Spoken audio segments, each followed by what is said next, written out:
Greetings, friends. Welcome back to another episode of Dreamscapes. Today we have our friend Chris Schroder. He is a writer, grandfather, music aficionado, recovering newspaper owner, and PR guy into digital publishing. And he wrote a book called, now is it just Headscape?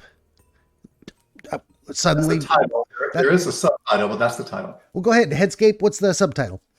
How a bald guy replanted his hair and restarted his life. That's what I didn't write down, so I couldn't remember. Thank you for filling in the gaps for me. My housekeeping real quick. Please like, share, subscribe, tell your friends. Always need more volunteer dreamers. Get a t-shirt, coffee mug, direct donations for whiskey, for gaming. Buy my books, would you please? 15 currently available works of historical dream literature. I put a lot of work into them. Very proud of the product. Like 5 or 6 more coming, working on them. It's going to take some time. But back to our guest, Chris, thanks for being here. I appreciate your time.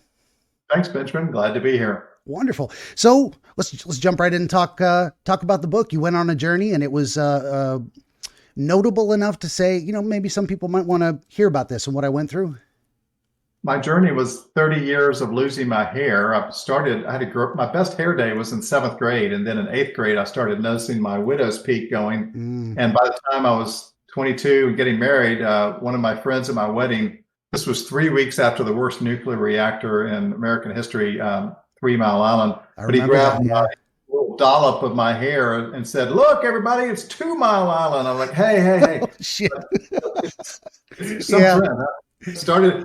He ends up being more bald than I was, but I went on a 30-year march where I only had Caesar's wreath of hair around my side. And it just kept losing it on top. And that wasn't the person I thought I was. I thought I was going to grow up with gray hair and have hair on top of my head. And I never saw myself as a bald guy. And for 30 years, I would avoid my look in mirrors or in storefronts or photographs. And I was like, who is that dome of deadness? What's that big lighthouse, that beacon? Who's that bald guy? So, that's me. Oh my God. So I just, tried to embrace it. But I never was comfortable with the fact that I was bald, and I would meet other bald people. And, we have a secret code. When bald people kind of talk to each other, we're kind of like, "Hey, I see you go to the same barber." I'm like, yeah. I never heard that joke. Well, you can kind of see I've got the opposite thing going on. I'm actually encouraging my widow's peak because it gives the wizard hair more of a look. And that's interesting too, because a lot of people don't think about how our presentation is affected by different features. Grew the beard and the hair on purpose to match the more wizardly archetype. So this is definitely part of a costume in a way. And the black cat running in the background on cue. That's really nice. Yep. My tuxedo boy Prince. He's the one that destroyed my 8th episode. Walked right across the keyboard. I love him, so I won't kill him. But that was terrible. So my first wife saw me go from a guy with a full head of hair to one who was bald. And then my second wife met me and I was totally bald, and except for the, Caesar's wreath. And then one day I went to a barber near her house, and he kept telling me about this doctor he takes his patients to in Istanbul, Turkey. And they take the hair on the side of your head and plant it on the top of your head. And you look great, and you have the hair you always wanted, and you look so much younger, and you're so much happier. And I was like, dude, I'm getting too old for that. What are you talking about? I can't. That's crazy. But he kept talking about it. And every time I would go, he would talk about it. And he said, your hair's so thick on the side. So one day I walked back to my wife and I said, the barber again told me I should go to Istanbul with him. And she kind of looked at me and said, that might be interesting. I was like, what? And she goes, I've never seen you with hair. I'm like, okay. And so that began the journey that I now have a pretty full head of hair. Very cool. I remember a local talk radio guy here in Portland had some thinning up front, and he went and I think he just went to Seattle, just north of me here, and got the transplants plugs. I don't know how they term it. Was it the same process for you? In the old days, 20, 30, 40 years ago, they did either plugs, they would pull a big chunk out and put them up there, or they did weave, or they did strips. They'd take a strip out of the back of your hair where it would grow over and put a strip up here or something. But it's changed in the last 10 years. They now do a a process called FUE, which is follicular unit extraction. So they literally have a microscopic, little scoop, and they punch into your head and pull out one follicle. And they did that while I was sitting there one morning. They pulled out 5,000 follicles, one at a time. They had 3 people doing it. And then I had a nice lunch. And then I go back in and they plant them on top of my head. And I felt like it was, at Halloween, a pumpkin.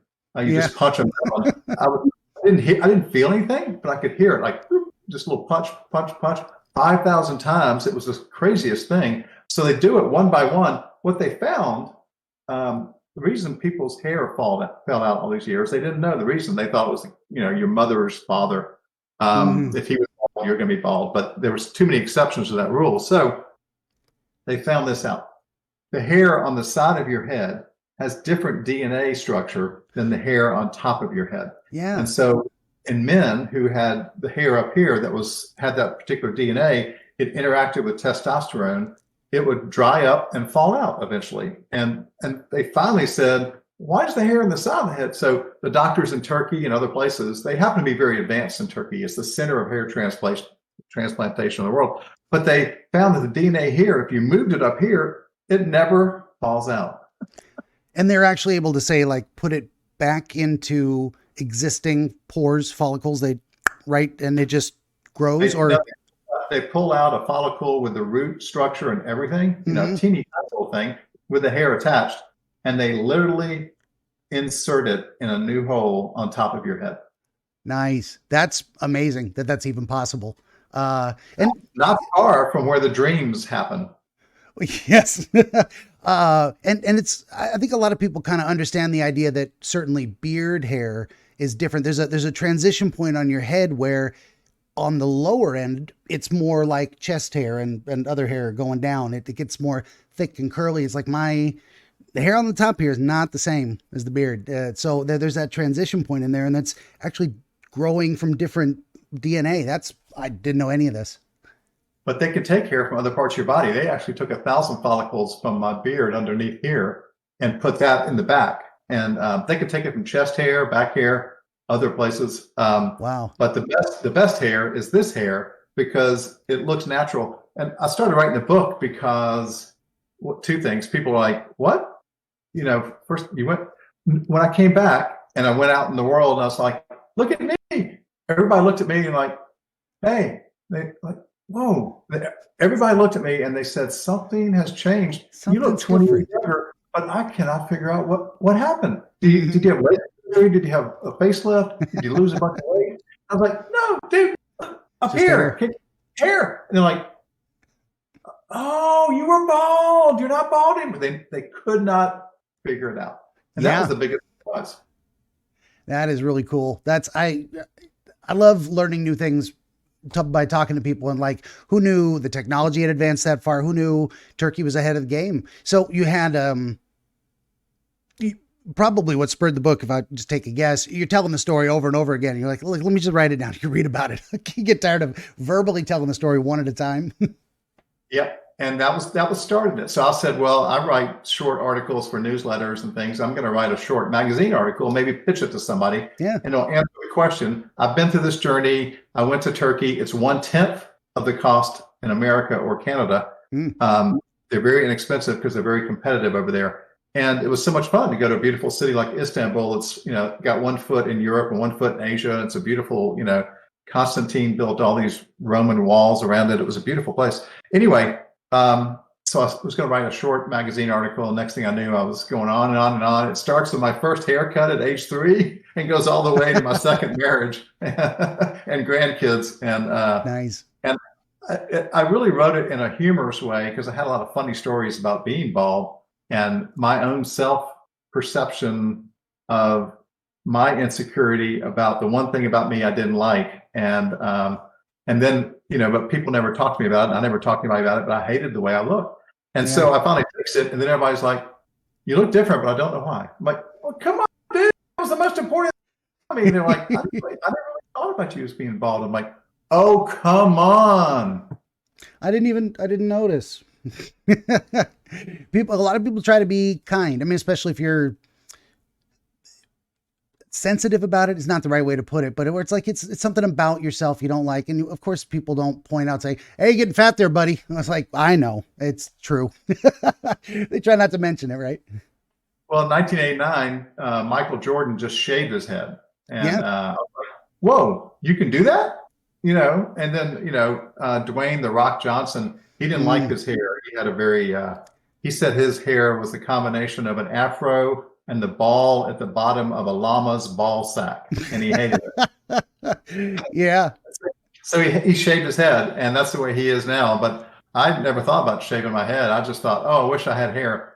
So I Yeah. finally got it back, and it's been a kind of a mystery tour then. But I'm much happier with the way I look. It's kind of what I thought it would look like. And but the funny thing is, people don't notice I have hair again, but they say, "You look so much younger. What happened?"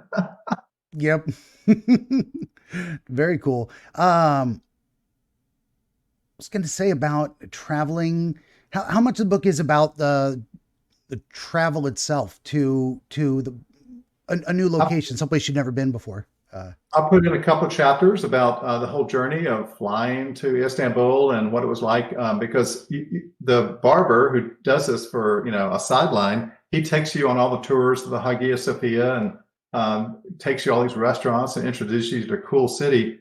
And so part of it is what happened in the city and the whole going into the clinic and the doctors and the whole intricate process. But I have a bunch of photographs of when I was a kid and when I was a teenager with all this hair. I looked like you. Mm. And then I lost it all. And then I show day 1, day 10, day 20, the hair growing back in and what it looks like after 6 or 12 months and how, because I grew it for 365 days straight. I wanted to give myself a full year before I cut it and see what it like. And it was getting so long and crazy. My wife said I was entering crazy old man territory, but I finally decided to get a haircut after a year. And but it's the book is about the journey inside my head, my headscape, as well as on top of my head, changing my hair and dealing with an insecurity. Everybody has an insecurity, and they probably have one thing they wish they could change about themselves. And it became kind of a focus for me. And yeah, sure, it was vain. Maybe I was vanity, and I wanted to change one thing about the way I looked, but it really kind of became a thing. And you never hear, if you're heterosexual and you're dating, you never hear women's. You always hear them say, "Oh, he's tall, dark, and handsome," and "Oh, he's got great hair." Great hair. They never say, he's short and fat and he's got a really shiny bald head. It's awesome. Yeah. Danny DeVito. You don't hear that. That's a particular kind of woman. not many. I just thought, if I could do one thing. So It was kind of ironic. I did one thing, and then one thing led to another. And in the book, I talk about how I hated looking at my photographs, and I would do selfies where I cut off my head. But the doctor in Turkey said, "I want to photograph twice a day. Send it to me. We'll talk about it." So he wanted to see the progress and everything. And so I was taking all these photographs myself every day and send them over there. And in the course of doing that, it happened in spring of 2020 during the pandemic. And I was taking these photographs and sending them to him, and I noticed a brown spot in some of the photographs were lighter. And then in the later photographs, it was darker a week later. I was like, what's going on my shoulder?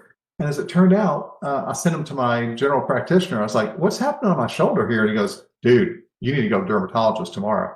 And so I did. And the dermatologist did a biopsy, and they found out that I had melanoma starting on my shoulder. Whoa. I never have looked at that or seen it or noticed it had I not been taking photographs of myself and looking at myself and send them to my, hair doctor. And so in one sense, going through this whole crazy process saved my life, because I found it there and I found it in my nose, and they tore up my nose to get all the, melanoma out. And so I was kind of laughing. I'm like, yeah, don't ever mess with Mother Nature. Try to put hair on top of your head, and then God's going to get your nose. Cancer. That's hilarious. But that is really cool how some things work out like that, where you're doing something that and there's nothing wrong with boosting self-confidence, but there is a public perceptual stigma to the idea of men's appearance, the idea that men would care about their appearance or take care of their appearance or want to change their appearance. So you kind of leaning into something that's like, well, this will make me feel better. I can do this. It's not going to kill me. I'm not, nothing bad's going to come of this. I'm going to have a little more self-confidence and be able to look at my own photographs and not feel that there's something wrong with me. And then you follow this path of what someone would say, as you did. It was pure vanity. And then it ends up well. And because of the results, you get saved from incipient skin cancer. Amazing. So when you go on a journey, you never know where you're going to turn or bend or what you're going to find or who you're going to meet and the things that will happen. The important thing is to go on the journey.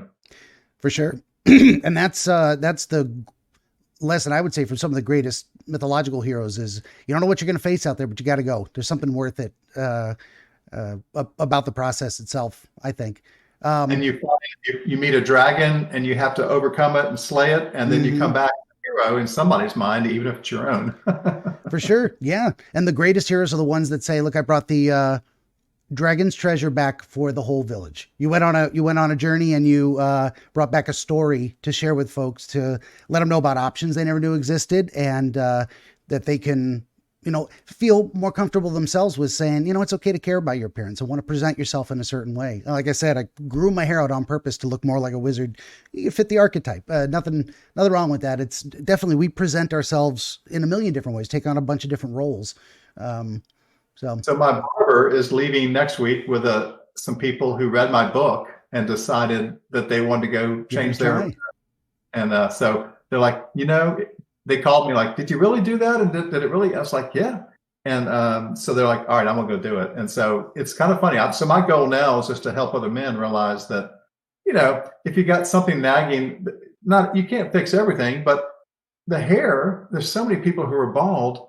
And it's really cheap. I mean, for $7,000, I had nonstop airfare, hotel for 5 nights in a 5-star hotel, great meals, tours, front of the lines, go to do everything, plus the surgery, which probably only cost $1,000 or $2,000. Over here, it would cost 10 to 12 to 15,000. So for half the price of doing it here, you fly to Istanbul, see a great city, get a great vacation out of it. Yeah. A vacation, and you have the most advanced doctors. It's funny, you go to the airport, it's Turkish Airlines goes to more cities by 2 to 3 times than any other airline, but they fly all these people in. So you go to the airport and you see all these guys who have heads that are really short hair, all going back into their lives. They've all come over there. They've all turning themselves from bald into having more hair. And it was kind of funny. People from all walks of life, all countries in the airport, I kind of nodded my head like, hey, I might not be able to speak their language, but we were all flying back to our different countries, to our lives. And we were all going back, having changed ourselves and going back to see what people were going to feel like and what they were going to react to. And it was kind of interesting. Definitely. Well, that's what I was thinking too, is there's like, what's that serenity prayer? Grant me the courage to change the things I can. And, maybe you don't remember better than me. I'm blanking. The courage to fix the things I can and to accept the things I can't.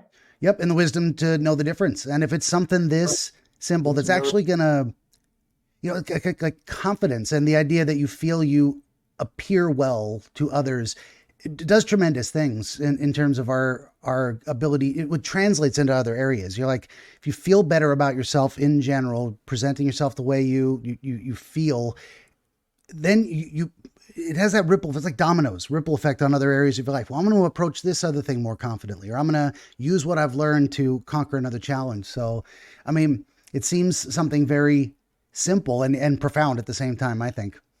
Well, my role, I've started a company with a newsletter company, and my role is I'm the chief salesperson. So I fly into other cities and I go in to talk to PR firms or ad agencies.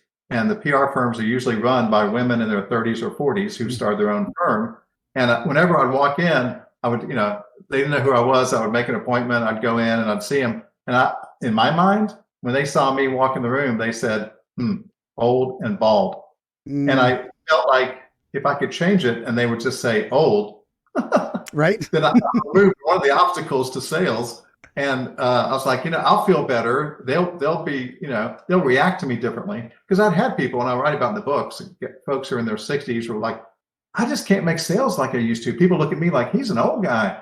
So the ironic thing is I was only trying to remove one thing, the bald. But I walked in and now they say, you look so much young, you're young. How young are you? And and trying to cure my baldness, I actually made myself look younger without my intention of doing that. And Hmm. so it's just so funny. Before I got married to my second wife, she took her daughter to buy a wedding dress. And she went into the shop and they looked at everything and they found one. They were coming up to the register and talking to the clerk. And the clerk was telling people in the store about a book she was reading. And she said, it's a book about aliens. And she goes, the fascinating thing is, it says we actually have aliens living amongst us here on Earth right now. But she says you can always tell what they look like because they're always wearing glasses and they're bald. Mm. My wife dropped the dress and started laughing. And my fiance, and she goes, oh my gosh, I'm marrying an alien. Oh my God. Actually reminds me of another book. It just popped to mind. I don't know if you're familiar with a sci-fi fantasy author by the name of Piers Anthony. Doesn't sound familiar. He may not be a reader in that genre. He wrote a book called, I'm going to spoil it. Spoilers here in a minute. Sorry, because I got to tell what it's about. It's the typical. So he's writing in the 1960s. It's kind of the typical. Oh my God, I discover my parents are aliens storyline. Is kind of how it starts up, but. I won't spoil it. I'm going to say that we're going to leave it at that and then recommend it in terms of the storyline and the reveal at the end. What's really going on? Good. That just popped to my great story. Good author, one of the most prolific authors ever. He's written like 80, 100 books. The guy just never stops. He's still alive, living in Florida, cranking out books, multiple books a year. He's just a writer. Amazing. Well, it also reminded me you talking about articles for magazines and whatnot. And a lot of the dream books that I'm editing and releasing modern versions of started as magazine articles way back in the day. And there was a kind of a growing trend of that. I don't know whether it was early 1800s to late 1800s. And then of course to today of periodicals, like those didn't exist at one point. The printing press changed a lot of things, and then it was books, and then they realized we can publish magazines locally and stuff. So a lot of these authors that went on to later write these books, what I'm editing right now is basically he was a amateur golfer back in the day, and he wrote a lot of books about sports, and then he got interested in dreams, and then he just started receiving letters from people. They would write to him and tell him their dream experiences, and he just put it together. So we've got an amateur golfer, a famous guy for his day and time, that just collected all these stories that people sent him about dreams, and he's like, I'm just a layman, not a professional, I'm not a medical doctor. Here's what people are telling me about their experience. That's been a fascinating book to edit. Yeah, that's cool. That's, people, you never know. You just write a story and put it out there, and then you never know where it will lead and what people will react to it. And it could be that I thought I was just going to write a book and move on, but now I'm starting to talk to wonderful podcast people and TV morning shows. And I just feel like, well, maybe I can go out and help other men. And that's my journey, is to kind of help men realize, that they can change their appearance, and it's cheap. It can be very affordable. It's easy. It's safe. And the reaction that you get from people is different than you might expect. And then once you fix that, then you can go on to worry about other things. Like I'm kind of wondering, does this new hair make my butt look big? I don't know. Right. Well, I've often thought, and it's been reinforced in recent years doing this with talking to people, is that if you set out to do good, some amazing things happen. If you set out with the intent to help people, to make their lives better, there's a magic to that can't be duplicated by maliciously setting out to hurt people or help only yourself at their expense. There's something truly powerful in the intent behind what you're doing that puts you on a path where amazing things happen that you could not have predicted. You get it like a sevenfold benefit come back to you, in a sense. Like, I helped this one person and all these beautiful things drop in my lap that if I hadn't wanted to do that, if I hadn't made the effort, none of this would have been possible. So that's a very powerful thing too, in my mind. I hope so. And there's so much negativity in our world, and I believe that we've become polarized politically, and we sit on social media and snipe each other. But some of this is fomented by our friends around the world who are trying to divide our society, and they're Very true. electronically, they've admitted it. Yeah. All they have to do is go to social media and make us yell at each other and hate each other, and then America will divide against itself, a house divided. True. But they're lighting these fires, and so we just have to figure out how to zone that out and start being nice to each other and helping each other and doing things as a small and then a larger community, and then our world will get better. I think so too. Well, my specific brand of trying to help bring the world together is Everybody Dreams. So hopefully this is like a baseline universal thing. Everybody sleeps, everybody dreams. If they don't remember them, so be it, but it's going on. So if there's a common thread like that, something everyone can watch, and it's like, we mentioned world politics. We didn't say which side either of us is on any of that discussion, but I think the more we can do things like this of the common human experience to bring us together, everyone of all ethnicities, races, genders, political persuasions can come together and say, dreams, interesting. I dream. We can all watch the same program and have it be, I like to call this evergreen content. It doesn't matter how old these stories get. They could be 10, 20 years old eventually if I'm still doing this down the line. I hope to. But they can go back and listen. Yeah, let's listen to a story from 10 years ago. It's still a fascinating mystery. One interesting thing about dreams that just occurred to me is you were saying how everybody dreams, so we have that in common. The other thing about it is none of us can control our dreams that I know of. Well, and I don't understand this very well. There's the branch of lucid dreaming. So there is that. Now there's a quirk with that I've discovered. Are we actually controlling our dreams, or are we dreaming that we are aware and controlling our dreams? There's kind of an inception layer there. Now the lucid dreamers will say it is absolutely, I am in control. That is their experience of it. I can't say they're wrong. And I have no, another thing I found that was very interesting was that lucid dreamers are often, not always, not universally, and maybe not many, but often enough, kind of hostile to the idea of dream interpretation. They consider that maybe insulting to them. Maybe it's a defensive thing for lucid dreamers. It's invasive. They like to control everything about themselves, their appearance and what they say and their impression. I think they want to control. They don't want people to know what they're nervous that their subconscious might reveal things about themselves in their dreams that they don't want people to know. And when maybe it's just like, it's just be free and tell the story and see what happens. And that's a fascinating possibility. I wonder, if we get into the whatever scientific validity this has, but the type A personality, I wonder if that correlates to lucid dreaming of like a person who is less inclined or less capable of surrendering control of their own, even of their own mind while they're unconscious. And maybe that leans, I should actually look that up or try and find that out.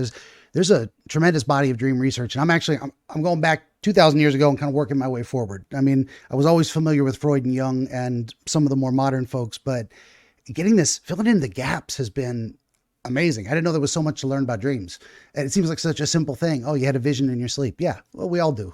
There's way more to it than that. But I know you're on a little bit of a tight time schedule. So speaking of dreams, we want to get to yours. Yeah, so I've had a few the last couple of days. This strange one that I can't quite figure out was 2 nights ago, where I had this kind of long dream that I live in Georgia, in Atlanta, but I had this dream that east of here, between here and South Carolina and the rolling hills, before you get to the Savannah River, that for some reason, all these international royalty and fiefdoms and empires were buying little plots of land, colonies east of Atlanta, and building horse farms and these kind of royal estates, and that they were getting international immunity, that they were owning it. It was becoming like embassies. And so Eastern Georgia turned into lots of little royal fiefdoms from around the world.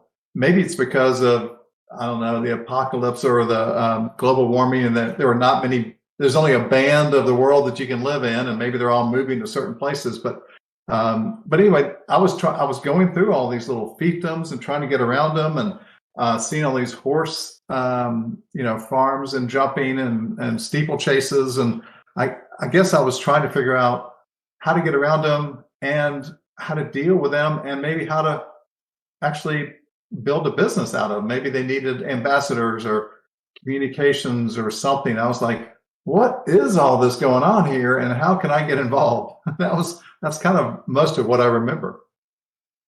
Okay. I mean, that's good. Just basic description of the dream. So what's the first image or experience you remember, like beginning of the dream, the first thing that kind of presents itself to you? What environment are you in?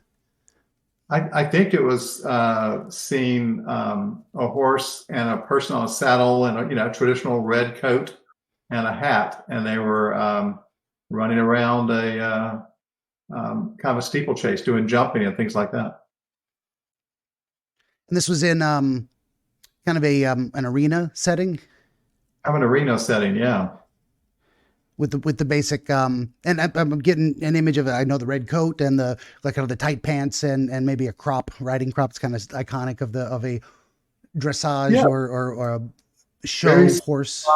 Yeah, very civilized, but very otherworldly, previous century. It goes on now, and people do fox hunting and things like that, but it's very much previous time centuries and traditions. And so it was just, but for some reason, I just remembered that it was a rich collection of self-contained countries that were now relocated here in many countries.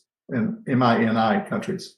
Gotcha. So, and also just to put myself into it in terms of the vision, dirt floor, and the kind of the white pickets, and they jump over them, and Green grass, white fences, nice big horses, and very lush. So not actually the dirt floor, like indoor style arena, but more of an outdoor with grass. Outdoor, yeah. Okay. Like a few years ago, I went to Aiken, South Carolina, and if you go to Saratoga Springs, New York, those were two horse colonies that in the 1800s, people went there and kept their horses in the winter. In the summer, they go to Saratoga, New York, and in the winter, they would go to Aiken, South Carolina. And so if you go there, all the roads are often dirt because they, where the houses are, and horses are led through to do all these steeplechases and races. And so it sort of felt like that, but on steroids. Okay, gotcha. So you're in this arena setting, you're watching this event take place, and it's one rider on one horse doing the thing, or multiple riders? Was other people around you, or were you sitting in the stands and they were packed? There were people around me. We were trying to figure out how to navigate around these nation states. So when you say you're trying to figure out how to navigate around the nation states, were you discussing it with other people, or you just knew they were thinking the same thing you were? We're all in the same conundrum. We're all the same thing. Like, oh, wait a minute, we've now come upon the land of blank, whatever country this is, and we can see them doing horses and things in there. We have to navigate around it so we don't intrude on their country. But as soon as we get around it, we bump into other countries, and for some reason, they're all nestled in these little foothills. So did you have the experience of traveling through trying to get around these other places without passing through them, so to speak? More around than through, yeah. Okay. So the experience at So the experience at that first arena where you first arrived, how did it conclude? How did you choose or decide to leave? Was there a specific event that happened right before you're like, okay, I need to go and tackle this problem? I think I might have been either become aware or made aware or informed that it was a private fiefdom and I was not a member of that colony. I don't know what happened, but I knew that I need to keep moving. Okay. But I couldn't figure out how to get around all of them. They were all it was like a maze and a jigsaw puzzle. It's like, how am I going to get through and around all this? It's like a whole nother world over here. Oh yeah. Now that you're kind of back looking at that scene in your memory, do you remember leaving with the other people? Like they were also, wait, none of us are members here. We all got to go. Yeah. No, we were just on a journey trying to get through and around and trying to figure out what to do with it and how to deal with this new reality. So, did the arena itself have walls, say, where you like then walked through a corridor to exit the massive structure and then encountered something else outside? There were like horse tracks with white fences around them, so we couldn't quite get in. We didn't want to get in the way of the horses, so we kind of walked around the white fences through the green fields, and then we came upon other fiefdoms.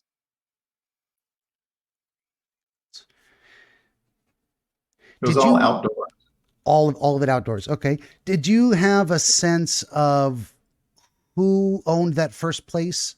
Like you're mentioning, they're all owned by royalty of a kind. So was that the impression you got of the original location? Yeah, for some reason I felt like they were European royalty, not necessarily British, but maybe Switzerland and France and maybe some Middle Eastern. Different. For some reason, it was an international collection of circles or areas. And any sense of which specific country or prince or whatever might have owned that first place? No, I don't have that. Okay, fair enough. So leaving this original location, you went outside and there was horse tracks, white fences, and you kind of had to move around the fences. You never jumped over the fence like a horse and said, "I'll just take a shortcut." Okay. But then once I grasped that this new collection of colonies were there, when I left the dream, what I was doing then was I was trying to figure out. For some reason, I had the sense of I was trying to figure out how to make a business of dealing with this new reality. How am I going to face this new reality of fiefdoms, and what can I do to stay alive and to profit and to make a living with all this going on that the world had changed? That was kind of the last impression you carried out as you were waking up. Right. It's like, Okay. What am I going to do to engage? Yeah, for sure. So as you're exiting the first place and you're walking around the fenced off. Now, when you say walking around the fenced off areas, there's like an area that's fenced off, let's say like square, and you got to go around this entire border. Yeah, they're elliptical. Elliptical. Okay. As horse tracks are wont to be. Gotcha. And the other building, or were there any other buildings out there inside these elliptical areas, or they were all open air and not a building at all? Well, I think, as I remember, adjacent to the horse tracks, there were other buildings that were elegant and part of their royal fiefdoms. Okay. Not castles so much as elegant cottages. Gotcha. So if you were to kind of describe what you were seeing as you walked through these or around these areas. So outside of the first area would be another area, and you're going around that and you're seeing adjacent to that second area, these cottages. Did you see any people or activity inside, or other steeplechase style stuff going on, or people in lawn chairs observing anything? I think I don't really remember details of the other fiefdoms. I just remember there were people in them, and I finally got to the conclusion. And for some reason, I felt like there were people behind me. I felt like and I'm not even sure we were walking. We might have just been kind of, hovering. But I kind of felt like we were coming to the conclusion that we were not going to get through all this, that it was never ending, one after another, and that we were going to have to figure out how to deal with it. Okay. Too big to go over and too wide to go around. Yeah, for sure. Definitely. It's definitely, paint a picture for me. That's what I got to do is a lot of these questions. Well, all of them, everything I'm doing is to try and put me looking out your eyes as much as possible. And, you remember things you don't, you can never be wrong. It's there or it's not. I rattle a lot of doorknobs. So you did have the experience of, okay, we went around one and there's another one. We went around another one and there's more of them. If you had to give it a rough estimate of like 2, 5, 100, how many different areas did it feel like there were that before you got the idea this isn't working? 20 to 30. Okay.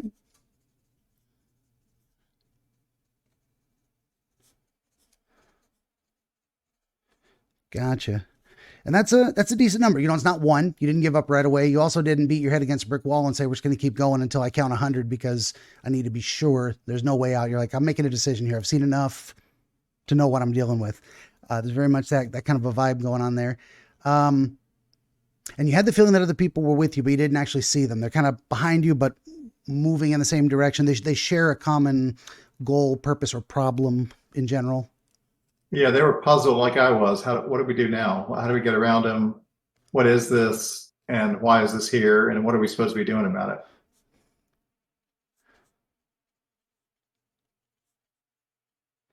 Yeah, this is all kind of conceptualizing problem solving type of stuff.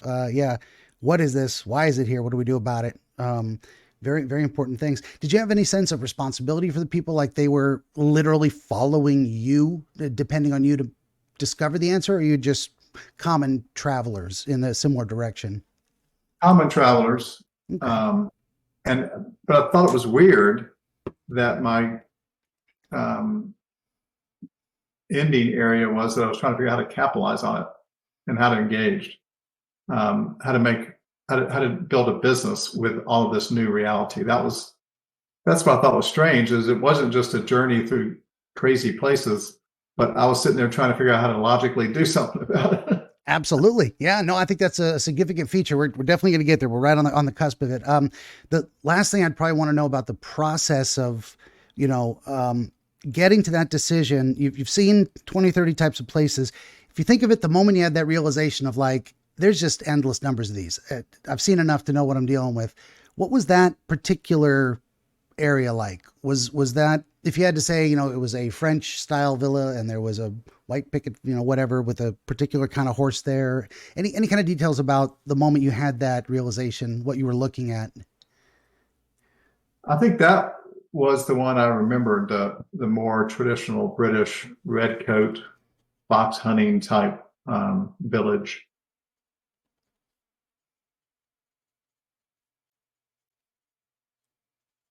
Very 1800 style. That's the one that stands out to you as you had that realization. Yeah, but I did really have a sense that all the other fiefdoms were in the same era. You did have a sense that they were all kind of basically from a little bit old timey. Yep. Gotcha. That's interesting too. So it wasn't a variety. It was more, definitely focused on a certain, so there's something going on in your mind in terms of like encapsulating this thing you're looking at in a certain slightly archaic sense. Like you need to look at it through this framework, this eye from inside that tinted glass, so to speak. There's something in there that's significant to you about the nature of the problem you're addressing. So you had that realization that there's endless numbers of these. Continuing to look for a way around is not going to work. And so the idea you kind of came to was, I need to figure out now what to do with the existing situation that can't be removed or avoided or What's my role? What's my role? How can I engage and take advantage of the new reality?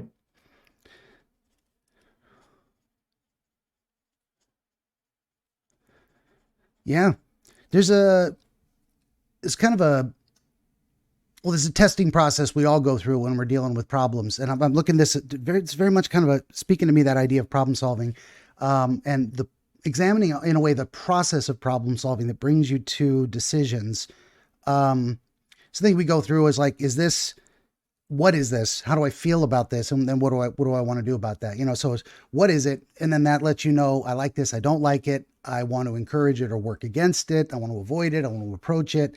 And then once you determine kind of how how you feel about it. Then you can look at, okay, well, how do I make that feeling in a way, how do I instantiate that in the world? And so that's the last thing you remember before waking up, was the idea of searching for a way to make use of it, in a sense, or like how to respond to it in a productive manner. How to be an entrepreneur in this new colony, amidst these new colonies. What can I do to help connect them, or to, build a business that can help them connect, that I would be able to, subsist on. Most of my dreams, if I really kind of think about them, are situations that I'm trying to solve, but I don't have all the tools I need. My arms don't work, or I can't walk, I can't get there. But I'm witnessing a situation, and I'm trying to figure out how to solve it. And I'm always trying to solve things, but I can't. Something's wrong. I can't get it to work. I can't solve it. It's always that's when I wake up. Fair enough. Yeah. No, and that's I would say that's probably what am I trying to say? That is a common experience in a way, and not in others. I mean, it's not like everybody's dream is necessarily a problem-solving dream. Those are specific types, but the way I characterize it, and what I think is true, is that, the lungs breathe, the heart beats, the brain thinks, and it thinks whether we're conscious or not, whether we are able to be the self that is observing the thinking take place. And that's what happens when we go to sleep, is basically that self gets disconnected in a way from the thinking. Like, we become the thinking enough to experience it, but we're not the aware observer as much as we can be when we're fully conscious. So if you've got a daily puzzle solving, problem solving mindset, you'll take these, personal, unique to you, you'll take these into your dreams and continue mulling over the problem. So the question I think comes out of this dream is, what is the problem you're trying to solve? And what does this dream say about how you're perceiving that specific type of problem, and trying to put it in a context that gives you the answer you woke up trying to find? That's kind of where I'm going with this right now. And you said go ahead. The simple question is, how do I make my way in this new world? That was the overriding question. Yeah, absolutely. I like direct quotes from people too. So take a moment to write that down. How do I make my way in this new, evolving, changing reality that's ahead of me? Yeah, for sure. So you said you had this dream a couple nights ago? Yeah.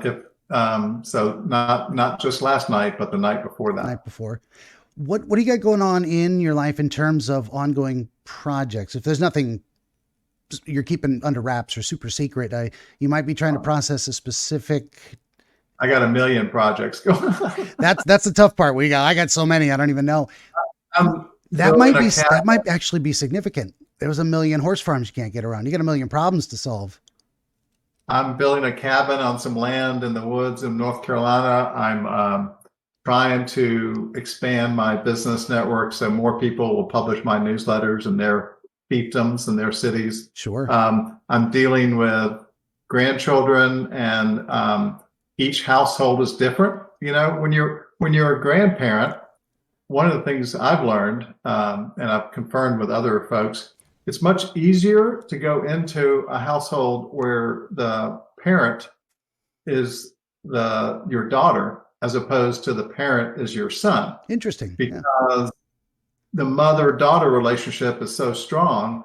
The mother of the new mom gets in there because it's more open and comfortable, and that's her role. But when you're the dad's parents, you're a little bit removed. You don't necessarily have the portfolio to get in there on an instant basis all the time. It's a little bit more of a permission granted basis. Whereas, with the daughter as the mom, it's like, how soon can you get in here? So it's kind of funny. So I'm having to navigate different levels of access and permissions and, portfolio and, may I enter, as opposed to I'm on my way.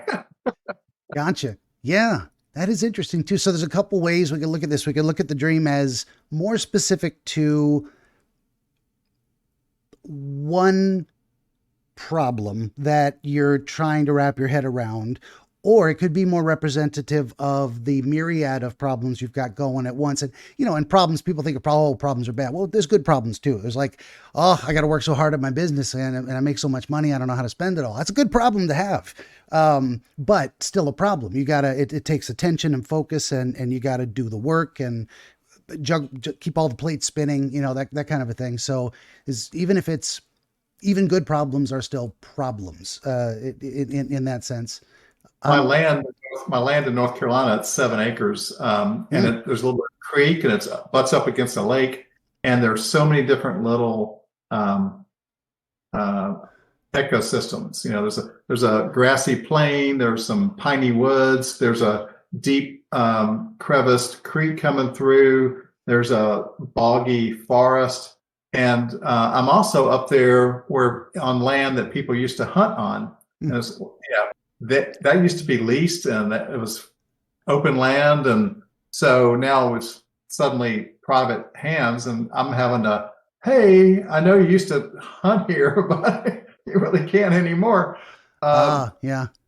I'm also going into, Western North Carolina and the culture is different from, big city Atlanta. And, so, it's a city boy gone country. It's like, how do you do this? And all the things I avoided as a kid learning, I'm having to learn now. So, and then also in this land, I've noticed that I've been kind of interested in the archaeology and the history, and there's a whole layer of kind of the redneck layer where it's just everybody threw their beer bottles next to the lake and had the campfires and left their debris. And when you kind of dig down below that, and you start to get to Native American land, and so there's an archaeological site nearby. So now in my head, I'm thinking about what all happened on this land 10,000 years ago or 5,000. With the Clovis people here. Yeah. It's just interesting. I'm thinking about all that. Okay. So there are multiple problems you're working on, and the family seems a strong one, but maybe I get the sense you have a conceptualization of it a little bit better. You've got your business enterprises. I think you know what you're doing there in terms of like, that's familiar territory. Family is familiar territory. It seems like this dream is possibly most related to this.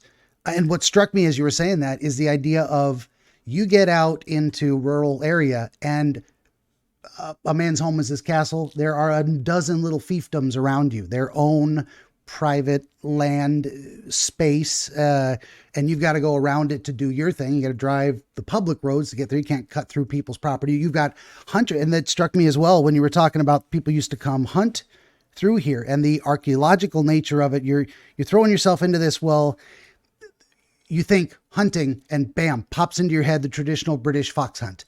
Now, maybe that's not how you're conceptualizing the people that actually live there. I'm sure if you were to describe them from your own mind, you would definitely not put them on a British horse and very proper and smartly dressed and very, very royalty-esque. These are good old boys hunting deer, turkey, and fowl.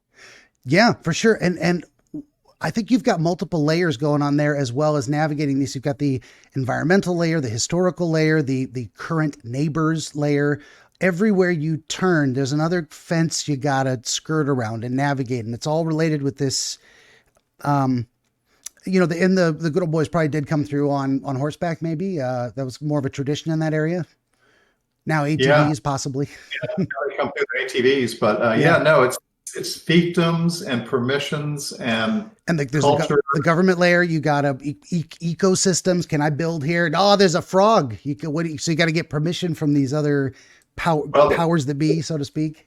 The beavers are in control, and you cannot mess with beavers. There you go. Yep. And that depends on the state too. I remember hearing one story where guys like he met some guys, and I don't know what they were. They were maybe bomb disposal people, and they're like, "We got some leftover dynamite. We're gonna go blow up some beaver dams. You want to come?" Like, that's a different state. Definitely not Georgia, I don't think. But you can mess with the dams. You just can't mess with the beavers. Right. There you go. So that's kind of where I'm leaning into this, that it seems like maybe this developing a rural piece of land, because you've been more city dwelling for most of your life, and now you're transitioning to an unfamiliar territory. You've got literally new territory, a new 7-acre plot out there, and this may be, and you can tell me, does that resonate? And is this something where you'd go, this is kind of outside my specialty. I've got skills that do translate, but I'm not sure how to use them to fix all these problems in this context. I think you've hit upon something. You got a kind of feeling, one of those, Yeah. yeah. Well, Yeah. when you think about it from that perspective, does anything come to mind in terms of describing the elements of the dream, or certain visions from the dream pop back in and say that right there? Well, it does, it has rolling hills, and it's the foothills, the mountains. And it is to the east. It's to the northeast. Gotcha. It's weird that my dream was specific to eastern Georgia, which is not necessarily. I mean, there are some parts that rolling and wooded, but my land is north up in North Carolina. But no, I think you're hitting upon how to navigate and deal with all these different cultures and colonies, not just human, but the animal. It's the bear come through every now and then, and so does the deer. And I'm trying to figure out, okay, the beaver is going to be in control. So what do I do to protect the trees I want to plant to keep the beavers out, and also just the neighbors? Are they doing things that impact how you're going to live and enjoy? And am I doing things that they're not going to like? Or, they've been there for hundreds of years when they took it over from the Native Americans, and here come the city boys. So what's that going to be like? Yeah. And it's interesting that you kind of reversed it too. You didn't make it like they were, you put them as the fiefdoms that are existing out there, that are populating the landscape that you're trying to navigate, but you didn't identify yourself as any kind of a status relative to it. Certainly not of a status that you feel comfortable just hopping their fence and making a straight path. You're not interested in treading through other people's territory in that sense. It's a very, the fences and not hopping them speaks to me of respecting boundaries in that sense.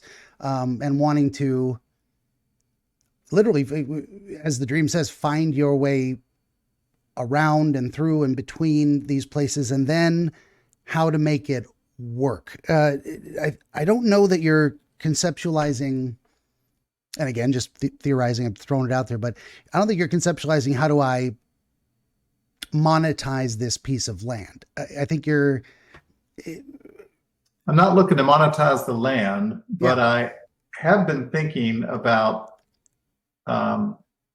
I'm in the media business, and I start newsletters and websites. And so I thought, in this little area, it's east of Asheville and west of Charlotte, there's no media there really. So I've been doing my day job thinking, maybe I need to start something here that connects all the different communities on an electronic basis and tells the stories of people there. Sure. And you did mention, when you're describing your approach to looking at this situation, is like, how do I feel about it? What do I want to do about it? How do I connect these people in a way that benefits me? So I guess you did have a kind of literal business oriented or economic framework going with that. Yeah. But I was also carpenter sees a nail, and they got a hammer. It's true. Yeah. Photographer looks at things and takes a picture. So I look at different communities and I say, how can I connect these with a newsletter or a website or a newspaper? Yeah, for sure. For sure. So I think we got a lot of these elements dialed in. And the idea of, so I wanted to go back to this too, because you mentioned it. So you're more in, like, say, north of you in North Carolina is where this property is. It's actually in another state, which is its own kind of boundary, state lines. And you're going in there to a territory that's full of other people. So that fits totally. What was I going to say? But you conceptualize this as more Eastern Georgia is, so there's something about looking through that lens of like, imagine you're seeing this problem as if it was happening not in North Carolina, but in Eastern Georgia. So I'm wondering if there's some relationship you have with, or concept you have of what happens in Eastern Georgia as compared to where you're at, that shifts, that gives yourself a clue to the mindset you think might be beneficial to solving the other problem. Does that make sense?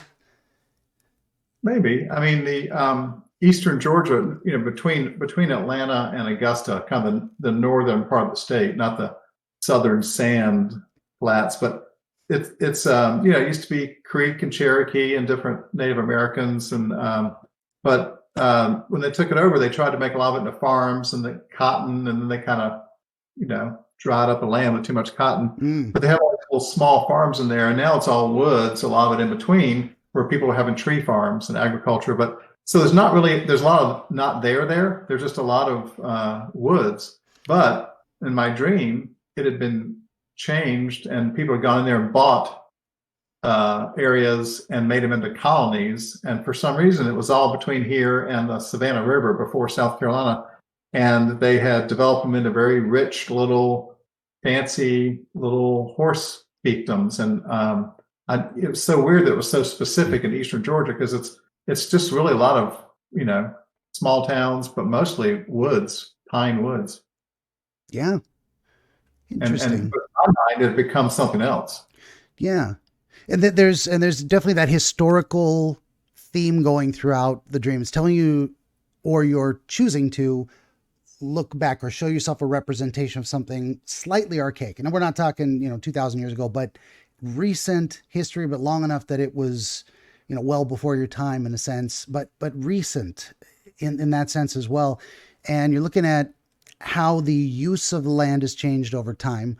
That's a definite feature of it too, going from, say, the Native Americans to, and then changing to a different type of settler, using the land in a different way, and how that changed the landscape, and then what it is today as a result of that process. So there's some kind of a gleaning of understanding from history to understand the present.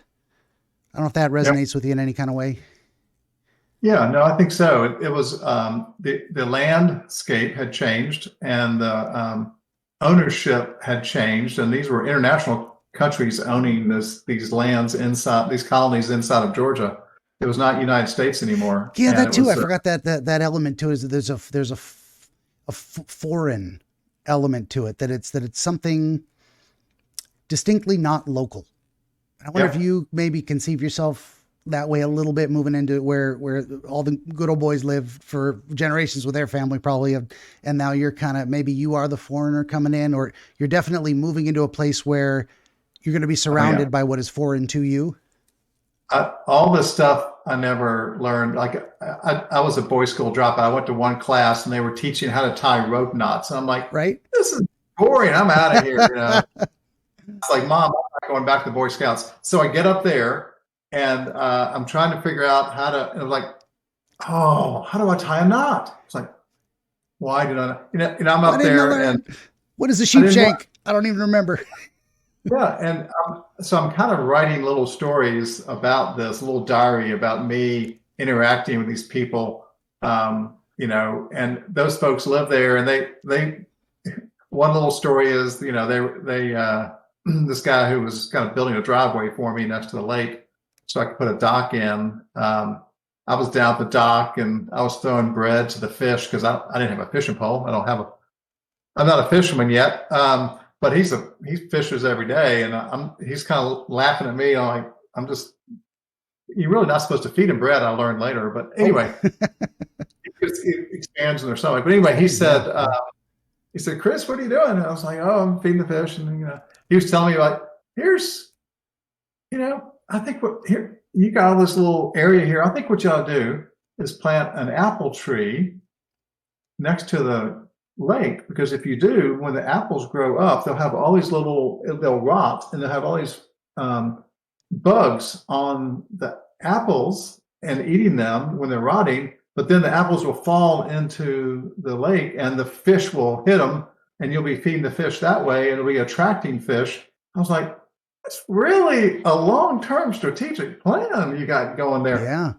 And he says, well, you got to be patient with your fish. So I was like, hey, look, I'm never gonna learn to be a good fisherman. I don't have enough time left in my life.